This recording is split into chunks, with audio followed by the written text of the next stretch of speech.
Habari ya wakati huu mtazamaji wa Channel 10 Plus popote pale ulipo, karibu katika taarifa yetu ya habari na msomaji wako ni mimi Nelson Munema. Makamu wa pili wa rais wa Zanzibar ambaye pia ni mwakilishi wa jimbo la Kiwani, Mheshimiwa Hemed Suleiman Abdullah, kwa kushirikiana na viongozi wa jimbo hilo wamekabidhi msaada wa chakula wenye thamani ya shilingi milioni 30 kwa wanafunzi walioweka kambi kwa ajili ya kujiandaa na mitihani yao ya taifa. Mwanahabari wetu Masanja Mabula anaripoti.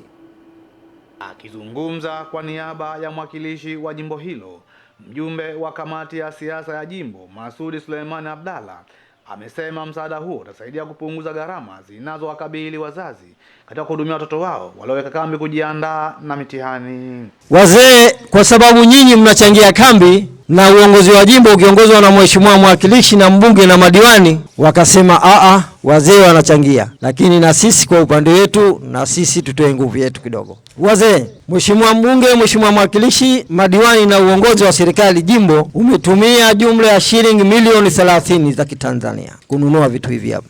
Mgeni rasmi katika hafla hiyo, mbunge wa jimbo la Kiwani Hija Hassan Hija amesema msaada huu unasema jitihada za kuunga mkono wanafunzi katika kipindi hiki muhimu cha maandalizi ya mitihani. Mwakilishi na mbunge na madiwani tayari tumetekeleza ahadi yetu. Tuwasubiri pasi yako division 1.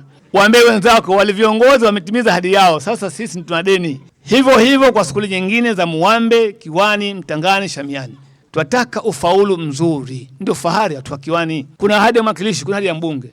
Pasisheni. Tutapunguza makali makubwa ya wazazi ambao walikuwa wanachangia kambi hizi za masomo za wanafunzi. Kwa kweli wamefanya jambo kubwa na wamefanya huruma kubwa kuja kuunga mkono wazazi. Kweli tunashukuru sana kupata msaada huu, ni kwa sababu umepunguza makali ya wazazi kuchangia. Furaha kubwa sana kwa kupokea msaada huu ambao utatusaidia sana katika kufikisha malengo tuliojipangia. Tunamshukuru kiongozi wetu kwa kutuletea msaada huu na tunamwahidi tutamletea matokeo mazuri katika mtihani wetu wa taifa darasa la 7. Masanja Mabula, Channel 10, Pemba, Zanzibar. Mamlaka nchini Morocco zimewazuia mamia watu waliokuwa wakijaribu kuelekea Ulaya kupitia Ceuta nchini Hispania, ambao wengi wao ni wahamiaji hao ni kutoka Afrika, eneo la kusini mwa jangwa la Sahara. Shirika la habari la Liu 360 limesema watu 294 wamekamatwa na 46 kati yao ni raia wa Morocco, kwani ni wiki 2 zimepita maelfu ya wahamiaji walikamatwa walipokuwa wanavuka mpaka kuingia Ceuta. Hata hivyo, changamoto za kiusalama zimeonekana kuchochea ongezeko la wahamiaji wasio na vibali, kwani baadhi ya wahamiaji wakiwemo kutoka Sudan wamesema wanakimbia ukosefu wa usalama na kutafuta maisha bora barani Ulaya, huku mamlaka za Morocco ikisema tayari zimeshaongeza ulinzi mpakani ili kuzuia wimbi jipya la wahamiaji wasio na vibali. Familia ya Waziri Mkuu mstaafu wa Jamhuri ya Muungano wa Tanzania Mizengo Kayaza Peter Pinda imeadhimisha sherehe ya kumbukizi ya kuzaliwa kwake kwa kufikisha miaka 78 katika kata ya Kibaoni, halmashauri ya Mpimbwe, wilayani Mlele, mkoani Katavi. Mwanahabari wetu Pasco Katona anaripoti. Wakizungumza na waandishi wa habari, wanafamilia hao wamempongeza baba yao kwa kufikisha miaka 78 ya kuzaliwa kwake, huku wakimwombea kuendelea kuishi miaka mingi. Leo tuko hapa kwa ajili ya kusherehekea sherehe au siku ya kuzaliwa kwa mzee wetu Mzee Pinda, ambaye kwa jana juzi tarehe 12 alifunga miaka 78. Kwa sababu ilikuwa ni siku ya kazi, basi leo tumeona tufanye sherehe kwa ajili ya kumsupport, kusherehekea juu ya uhai wake. Tunamshukuru sana Mwenyezi Mungu. Leo tunafanya kumbukizi ya siku yake ya kuzaliwa kufikisha miaka 78. Tumeanza na ibada takatifu ya misa na sasa hivi tuko hapa nyumbani kwa ajili ya sadaka kidogo na kufurahi na majirani zetu, viongozi wenzetu. Kikubwa anachomtakia mimi na ujumbe kwangu kutoka kwake, tunazidi kumuombea aendelee kuwa na uzee mzuri, uzee wa hekima, uzee wa busara, uzee ambao kwa kweli una karama zote za Mwenyezi Mungu, ndio tunachokiomba awe nao. Katika kumbukizi yake ya kuzaliwa kwake kwa kutimiza miaka 78, Waziri Mkuu mstaafu Pinda amemwomba Waziri wa Ujenzi Abdallah Ulega kukamilisha barabara ya lami Kagwila Kalema. Kutoka Kalemiba kuja Kalema kikuta trade, ingiza mzigo twende da. Kwa hiyo na ile wazo la reli ya mwendo kasi kati ya Panda pale kwenda mpaka Kalema, Kwa bahati nzuri naona aliko kwenye utaratibu, lakini mimi nilikuwa naomba kale ka barabara kakagwira Kalami kwenda mpaka Karema kapewe nafasi. Tunahitaji vyote viwili. Na uenda bandari ile kwa hii nalo niseme ile kwa muda zaidi kuliko kama ingekuwa barabara. Hata hivyo, kumbukizi hiyo imehudhuriwa na Waziri wa Ujenzi Abdalla Ulega, na hapa anasema hapo na mimi ngoja nikapate baraka na mimi nikatie joto katika kufikisha hii miaka 78. Happy birthday Mzee Peter. Lakini sasa pia vile nimezipata salamu zake na nimeona, na kwa hakika nimeona kazi kubwa na nzuri inayoendelea. Nikiripoti kutoka hapa mkoani Katavi, naitwa Pasco Katona wa Channel 10. Askofu mkuu wa kanisa la Shining Tabernacle Church Suleiman Maganga amezitaka jamii za wakulima na wafugaji zilizopo wilayani Kilindi mkoani Tanga kuishi kwa amani na upendo na kuepuka migogoro kati yao ambayo inaweza kusababisha kutokea kwa vitendo vya uvunjifu wa amani. Mwanahabari wetu Ernest Mbezi anaripoti kutoka Kilindi, Tanga, Tanzania. Bishop Maganga ametoa wito huo wakati wa ibada maalumu ya shukrani iliyofanyika kwenye kijiji cha Makingo wilayani Kilindi, ibada ambayo imekutanisha wakulima na wafugaji wa kijiji hicho. Wafugaji kwa hapa ni vizuri watende haki kwa wakulima, wasiwasumbue wakulima, wawatendee haki, na wakulima pia watendee haki wafugaji. Yani wasilete mambo ya mizozo, mambo mpaka kufikana hali ya kuuana. Mimi ni waase tu kwamba wasiingize vurugu wakasababisha amani kutoweka kwenye taifa letu. Kama vile nimezungumza kule kanisani kwamba moja ya vitu ambavyo vinaweza vikatuletea baraka ni kuishi maisha ya upendo. Kwa upande wake, diwani wa kata Kisangasa Peter Kutuku anaelezea nafasi ya viongozi wa dini katika kuondoa migogoro kati ya wakulima na wafugaji, kama ambavyo jamii hizo zimeweza kukaa pamoja na kushirikiana kwenye ibada hiyo ya shukrani kwa ajili ya mzee Stefano Lukumai ambaye amekuwa mstari wa mbele kuhamasisha amani kwenye jamii hizo. Changamoto ni kubwa, tunapambana, lakini pia tuwashukuru na viongozi wetu wa dini kwa namna moja au nyingine wanashiriki na kutusaidia. Tunaungana wote kwa pamoja kujaribu kupambana na kutatua changamoto hizi ili jamii zetu ziweze kuishi salama kwa amani, kwa upendo. Niliyepitia Mungu ameniwezesha, ndio maana nikamshukuru Mungu siku ya leo kwa jinsi alivyonitunza tangu mwaka 37 mpaka leo. Sijamuhonga Mungu, amenihurumia tu. Wote tunashirikiana kama hivi. Ni mzee Stefano huyo hapa ametuita kwenye sherehe yake tumshughulikie kama hivi, na tumemaliza sherehe vizuri, na mimi ni mkulima kama kawaida.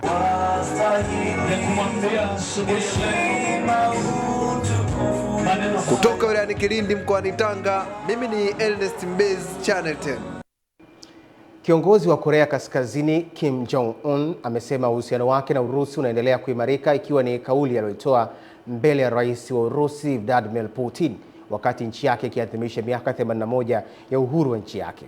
Kwa mujibu wa shirika la habari la KCNA, Kim amesema urafiki wa mataifa hayo umejengwa katika misingi ya mapambano ya pamoja na utaendelea kuimarika, kwani mahusiano ya Korea Kaskazini na Urusi yamekuwa ya karibu zaidi tangu Pyongyang ilipoanza kuisaidia Moscow katika vita vyake dhidi ya Ukraine na kutuma wanajeshi na silaha. Kwa upande wake, rais wa Korea Kusini Lee Jae-myung ametoa wito kwa mazungumzo ya Korea Kaskazini kwa lengo la kuimarisha amani na kufanya makubaliano ya kusitisha vita vya Korea yawe makubaliano rasmi ya amani, ambapo Pyongyang imeukataa wito huo na kuyakosoa mazoezi ya kijeshi ya pamoja kati ya Korea Kusini na Marekani, ikiyataja kuwa ni ya uchochezi. Makampuni yanayonunua tumbaku kwenye vyama vya ushirika vinavyolima tumbaku katika wilaya za Manyoni mkoani Singida yameshauriana kuongeza idadi ya maafisa ugani watakaokuwa na ufanisi, kwani maeneo waliolimwa tumbaku ni makubwa ikilinganishwa na idadi ya maafisa ugani waliopo ambao hawatoshelezi kwa mahitaji. Mwenyekiti wa chama cha ushirika muungano AMCOS Khalfani Harun Abdurrahman ametoa ushauri huo alipokuwa akikabidhi marobota ya tumbaku kwenye maghala ya kampuni ya Agribora na kisha kuwataka wakulima wa zao hilo kuanza mapema kufanya maandalizi ya kilimo. Afisa ugani wamekuwa ni unakuta chama ni kipana, lakini afisa ugani anakuwa mmoja. Kwa utaratibu wa kuzunguka maeneo yetu umekuwa una shida kidogo. Kwa hilo nalo limekuwa ni changamoto ambayo tunaomba makampuni nayo yalitazama. Lakini nitoe wito kwa wakulima wenzangu na hasa wanachama wa chama cha Muungano. Msimu huu sisi ulikuwa ni msimu wenye majaribu mengi, lakini tunamshukuru Mungu tumepita salama. Kwa hiyo niwaombe kwa msimu tunaokwenda kuanza, basi tujiandae mapema, taratibu zote tuzianze mapema, na kwa sababu tunatarajia ndani ya mwezi huu tutafunga masoko. Kwa upande wake, mwakilishi wa kampuni inayonunua tumbaku katika chama cha ushirika Muungano AMCOS, Salma Juma Rashid, akaelezea sababu za kampuni ya Agribora kuchelewa kuondoa tumbaku kwenye maghala yake. Changamoto kidogo kwa sababu ya kule kiwandani kuondoa mizigo kwenye magodauni. Kwa ajili ya kule kiwandani kuna jamu. Makampuni mengine yameshaenda kupeleka tumbaku kiwandani yamejaza kule, kwa hiyo sisi kama sisi lazima tutachelewa kuipeleka kule. Na kwa kuwa tayari ile elimu kubwa ya utekelezaji wa usimamizi wa tumbaku watu wanakuwa nayo, labda sehemu hiyo anakuwepo mtaalamu mmoja, wakulima 300 au 400, kwa hiyo wanashindwa kuwazungukia wote kwa wakati, watu wanakosa elimu hiyo. Kwa mtu anajikuta anachanganya madaraja labda kwa uchache wa kilimo chake, alafu akiingia sokoni ndo ananunuliwa kwa $0 japo na pale kaweka ya dola 2.9. Kwa hiyo 2.9 na $1 ile imechanganywa na $0 imechanganywa inanunuliwa ya $0. Hizi zingine zinakuwa zimepotea bure kwa sababu ya kuwa na wataalamu. Nikiripoti kutoka wilayani Manyoni mkoani Singida, Jumbe Ismail wa Channel 10. Viongozi wa Jumuiya ya Wanawake wa Kiislamu Tanzania JUWAKITA mkoani Mbeya wamehimizwa kusimamia, kulinda na kufuata maelekezo ya Katiba ya Baraza Kuu la Waislamu Tanzania ili kuimarisha utendaji na majukumu yao ya kila siku. Kutoka Mbeya, mwanahabari wetu Epimakus Apolinali anaripoti. Rai hiyo imetolewa na msimamizi wa uchaguzi wa JUWAKITA mkoani Mbeya Taufik Ibrahim, na kwamba viongozi wanatakiwa kusoma masomo ya uongozi ili kuwa viongozi bora na sio kujikweza katika kuhudumia jamii. Huku Shehe wa mkoa wa Mbeya Shehe Msafiri Njarabaha amesema jumuiya ya Kiislamu inatakiwa kuweka mkazo katika malezi ya watoto na uwezeshaji wa wanawake. Isiwe kwamba wameingia katika uongozi ndani ya BAKWATA basi wawe ni watu ambao wa kujivuna, kujikweza na kuweka mazingira ambayo si mazuri kwa kiongozi. Jumuiya yetu inapaswa kuweka mkazo mkubwa katika elimu ya dini, malezi ya watoto, uwezeshaji wa wanawake, afya, uchumi, malezi ya vijana na mshikamano wa kijamii. Vile vile pia hata wewe ambaye utakayepata bahati ya kuchaguliwa, usihisi kwamba tayari umeshafanikiwa katika kila jambo. Hapana. Kubali ushauri kwa wenzako watakao kushauri, mliosaidia kwa ratibu jambo hili liweze kufanikisha inshallah. Niwenda mkao ni muhimu kwa sababu bila nyinyi jambo tusingefika hapo tulikofika inshallah. Upande wao, baadhi ya viongozi waliochaguliwa na wajumbe wa uchaguzi huo wakaeleza maono yao na namna watakavyokwenda kutumikia jumuiya hiyo. Naomba kina mama wenzangu tuungane kwa pamoja na tushirikiane kwa pamoja na wala tusifarikiane. Tutakapokuwa na mshikamano tunaweza tukafanya mambo yetu mazuri na tukafanya jambo ambalo litakalo ipendezesha jamii. Wasifanye kazi kwa upendeleo, yani wasibague, wasiangalie rangi, wasiangalie dini, wafanye kazi kwa usawa. Kwa sababu ukifanya kazi kwa usawa na uhuru, hata yule ambaye sio Muislamu anaweza akapenda Uislamu. Nikiripoti kutoka mkoani Mbeya, Epimakus Apolinali, Channel 10. Naam, asante Epimakus kwa taarifa hiyo. Jeshi la Israel limedai limemuua kamanda mwandamizi wa kundi la Hezbollah Hassan Allah katika shambulio lilolenga kusini mwa Lebanon siku ya Jumamosi katika mji wa Deir al-Zahran. Kwa upande wake, kundi la Hezbollah halijatoa taarifa rasmi kuhusu madai ya kuuawa kwa kamanda huyo, kwani wao wanasema mashambulizi kadhaa dhidi ya wanajeshi wa Israel yameua watu 4 na wengine 17 wamejeruhiwa katika shambulio hilo. Wakati huo huo, Wizara ya Afya ya Lebanon imesema mashambulizi mawili ya anga ya Israel kusini mwa nchi hiyo yamewaua takriban watu 11, huku Waziri Mkuu wa Lebanon Nawaf Salam amesema mashambulizi hayo yanahatarisha juhudi za kuleta utulivu, wakati Israel na Hezbollah zikiendelea kutuhumiana kwa kukiuka makubaliano na kusitisha mapigano. Wananchi katika manispaa ya Musoma mkoani Mara wameiomba serikali kuangalia namna ya kutatua changamoto ya kukatika kwa maji mara kwa mara katika mitaa pembezoni inayopelekea usumbufu mkubwa kwa wananchi na upatikanaji wa huduma hiyo ya maji. Mwanahabari wetu Musa Makali anaripoti kutoka Musoma mkoani Mara. Ni kama wasemavyo wahenga, maji ni uhai, lakini baadhi ya mitaa katika manispaa ya Musoma mkoani Mara imekuwa ni tatizo kutokana na huduma hiyo kuwa hafifu, na hapa wananchi wanaiomba serikali kulichukua kwa ukubwa jambo hili ili kuwasaidia kutatua changamoto hiyo, licha ya sasa baadhi ya mitaa iliyoko pembezoni mwa manispaa kuanza kuimarika kwa huduma hiyo. Nafikiri ni miundombinu ya maji iboreshwe, kwa sababu unakuta mingine imeshachoka, ni ya siku nyingi. Kwa hiyo ni vizuri serikali ijipange kuwatumikia watu wake, kusikuwe na malalamiko ya hapa na hapa, wengine wanabebeshwa lawama ambao hawastahili kubeba lawama. Tuna wiki, kama mimi mfano ni wiki, sehemu zingine wana mwezi, ila mimi ni wiki. Nashukuru leo maji yanatoka, yana spidi. Walisema kwamba kuna mtambo ambao sijui una shida, walisema unafuatiliwa, ukishapatikana maji tutakuwa tunapata ya uhakika kama kawaida.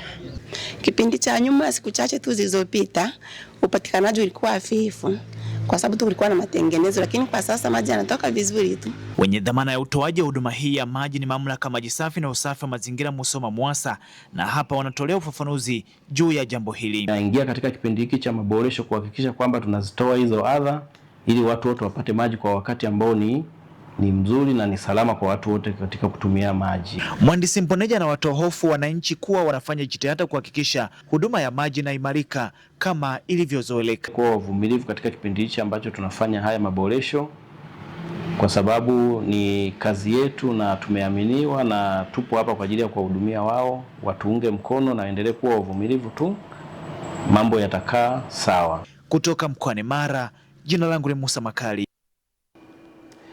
Jamii za Kimaasai pembezoni mwa wilaya ya Ngorongoro zimeanza kubadili mtazamo kuhusu elimu ya mtoto wa kike, huku uelewa kuhusu madhara ya ndoa za utotoni, utekaji na ukatili wa kijinsia ukiongezeka. Mwanahabari wetu Jamila Omar anaripoti kutoka Ngorongoro. Sasa hivi huwezi kumkeketa msichana. Hii haiwezekani. Msichana anakuambia mimi sikeketu, naenda shuleni. Mabadiliko hayo yanaelezwa kuanza kuonekana baada ya jamii hizo kupata elimu kutoka kwa wadau wa maendeleo, ikiwemo shirika lisilo la kiserikali la Mimitie Women Organization, huku baadhi ya wanawake wakianza kushiriki katika uongozi wa kimila. Kwa sasa hivi hawawezi kuendesha kikao kama mwanamke hayupo. Hiyo kikao kinakuwa batili. Lakini kwa sasa hivi kweli tunaenda kwenye mikutano ya wanaume na sisi tunaongea kama nao wanavyoongea, na wanatusikiliza kwa sasa hivi. Na mama wa Kimaasai zamani walikuwa wananyanyaswa na wasee, sasa hivi tunasimamia kama wakina mama. Hiyo unyanyasaji sasa hivi haipo kwa sababu ya tumepata uongozi wa wakina mama ya mila. Mkurugenzi wa shirika la Mimitie Women Organization, Rose Njilo, amesema elimu hiyo na imechangia kuleta mabadiliko katika jamii za wafugaji. Na mnamo 2023 tumekuja kufanikiwa kuwasherehekea kupatikana kwa Mangaigwana ni wanawake 6 ambao tumepata katika tarafa ya Loliondo na tarafa ya Sale. Kwa kweli Mimitie tumekuwa tukipambania sana na tukipigia kelele kutokomeza ndoa za utotoni, ambayo ni kikwazo kikubwa kwa mtoto wa kike wa kifugaji. Vijana wa Kimaasai, elimu hiyo imekuwa chachu ya kutambua haki zao na umuhimu wa elimu katika kujenga maisha yao na jamii kwa ujumla. Tumekuja kunufaika baada ya kuwa jamii imepata mwangaza sasa na kuanza kujua kwamba kuna umuhimu sana wa watu kusoma. Kwa hiyo mimi ni mfamasia kama nilivyosema. Mabadiliko hayo sasa yanaonekana pia katika uongozi, huku wanawake wa Kimaasai wakianza kupata nafasi ya kushiriki katika mabaraza ya viongozi wa kimila maarufu kama Malaigwanan. Jamila Omar, Channel 10, Ngorongoro, Arusha. Wazazi na walezi wametakiwa kuhakikisha watoto wanapata elimu inayokwenda sambamba na malezi, maadili, historia na utamaduni wa Tanzania tangu wakiwa katika ngazi ya msingi, hatua inayotajwa kuwa muhimu katika kujenga kizazi kinachojitambua, kujitegemea na kuwa na mchango chanya katika maendeleo ya taifa. Mwanahabari wetu Amani Mbando anaripoti. Wataalamu wa malezi na elimu wanaeleza kuwa msingi wa tabia na mtazamo wa mtoto hujengwa akiwa bado mdogo. Hivyo wazazi na walezi wanapaswa kuchagua mazingira ya elimu yatakayomjengea mtoto msingi wa maadili, uzalendo, utamaduni na stadi za maisha, kwa kuzingatia methali isemayo samaki mkunje angali mbichi. Wito huo unatolewa huku ikisisitizwa kuwa malezi ya mtoto hayapaswi kuishia kwenye masomo ya darasani pekee, bali yaambatane na kumfundisha kuthamini utamaduni, kuheshimu jamii, kujitambua na kutumia vipaji vyake kama sehemu ya kujenga maisha yake ya baadaye. Najali sana maisha ya watoto na tunatunza vizuri watoto, na najitahidi sana kuwalea katika malezi mazuri ambayo yanamfaa Mtanzania kumlea mtoto wake. Baadhi ya wazazi wanaeleza umuhimu wa kuhakikisha watoto wanapata elimu inayowajengea maadili, kuwafundisha historia na utamaduni wa Tanzania, pamoja na kuwapa nafasi ya kukuza vipaji tangu wakiwa wadogo, wakisema malezi hayo yatasaidia kujenga kizazi kinachojitambua na kujitegemea. Unakuta mtoto anakuja nyumbani, anao uwezo hata wa kumwagilia bustani, anao uwezo wa kuosha vyombo, na uwezo wa kufua nguo zake.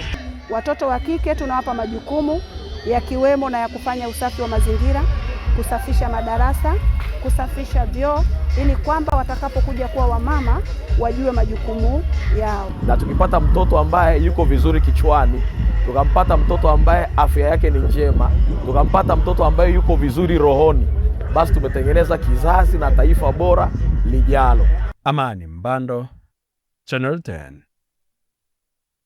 Wananchi wa kata ya Homolwa Nyahiga wilayani Mbogwe mkoani Geita wamesogezewa huduma za afya katika kata yao, ikiwa ni hatua ya kuunga mkono juhudi za Mheshimiwa Daktari Samia Suluhu Hassan katika kuhakikisha sekta binafsi inashiriki kikamilifu katika kujenga uchumi wa nchi kupitia uwekezaji katika sekta mbalimbali ikiwemo afya, elimu, ujenzi wa miundombinu na shughuli nyingine zenye tija kwa jamii na taifa kwa ujumla. Akizungumza wakati wa uzinduzi wa zahanati hiyo ya kisasa ijulikanayo NPS iliyojengwa katika kijiji cha Nyahiga na mwekezaji ambaye pia ni diwani wa kata ya Homolwa Pili Ndile, mwenyekiti wa halmashauri ya wilaya ya Mbogwe Enoki Magulu amesema uwekezaji huo ni mwitikio wa utekelezaji wa dira ya taifa ya maendeleo 2050 ambayo inategemea 70% ya utekelezaji kutoka sekta binafsi. Fuata mwitikio wa Mheshimiwa Rais ambaye anashawishi sana private sector kuweza kuwekeza katika nchi hii, na Mheshimiwa Pili amekuwa sehemu ya wawekezaji katika eneo hili. Serikali inaboresha huduma za afya ili wananchi waweze kushiriki kwenye shughuli za maendeleo. Tunakushukuru sana kwa utekelezaji wa ilani kwa kiasi hicho. Zaidi ya yote, sisi huyu tunamtambua kama shujaa pale wilayani. Anafanya kazi kubwa, anafanya kazi nzuri. Baadhi ya wananchi wa kata hizo wamesema uwepo wa zahanati hiyo utawapunguzia adha ya kutembea umbali mrefu kufuata huduma za afya, huku diwani kata ya Masumbwe Peter Mnunke akiwataka watumishi wa afya katika zahanati hiyo kutanguliza maslahi ya wananchi mbele, hatua itakayofanya itimize lengo lilokusudiwa la kuwapatia wananchi huduma bora za afya. Nashukuru kwa Pili Maisha kuletea hospitali hapa. Tulikuwa zamani tulienda mbali Kahama, Masumbwe. Kwa uzuri na wananchi wamefurahia huduma hii kwa sababu baadhi ya vituo vyetu vya serikali, baadhi ya vipimo vilikuwa hamna. Watumishi watakao kuwepo hapa basi waonyeshe dhamira ya kweli, wawe watumishi wenye kujali wagonjwa. Beatrice Eric, Channel 10. Asante Beatrice Eric kwa taarifa hiyo. Mtazamaji, tunapata mapumziko mafupi, tunarejea hapa ni michezo na burudani. Mimi naitwa Nelson Munema.